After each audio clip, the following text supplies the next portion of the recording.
Pension തന്നെ തരണം. ആര് തരും? എന്നെ സംബന്ധിച്ചൊക്കെ പറയണം, ഒത്തിരി രോഗങ്ങൾ കടിമയാണ്. ആ രോഗങ്ങൾ കടിമയുള്ള ഞാൻ 10 പൈസ 5 പൈസ ആകുന്നില്ലാതെ ഓടിപ്പോയി എടുക്കുന്നത്, തെറ്റിമിട്ടെടുക്കുന്നത് ഈ മനുഷ്യനുണ്ടാകും. ഏതൊരു ഭരണം കയറിയാലും കിട്ടത്തില്ല. അത് തറച്ച് ഞാൻ പറയുന്നു. പിണറായി വിജയന്റെ ചങ്കൂറ്റം പോലെ ഒരുത്തർക്കുമില്ല.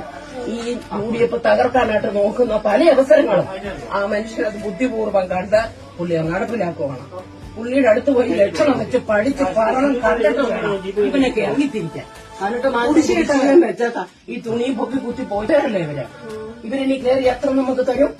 നമ്മുടെ അനുഭവം നമ്മുടെ കണ്ണിലിരിക്കുവാണ്. എന്തായാലും വീട് കൊടുത്തവര് എത്ര പേർക്ക് അരി കൊടുത്തു, എത്ര പേർക്ക് ചികിത്സ. അവിടെ എന്നെ പറഞ്ഞാൽ LDF ആണ് കയറേണ്ടത്.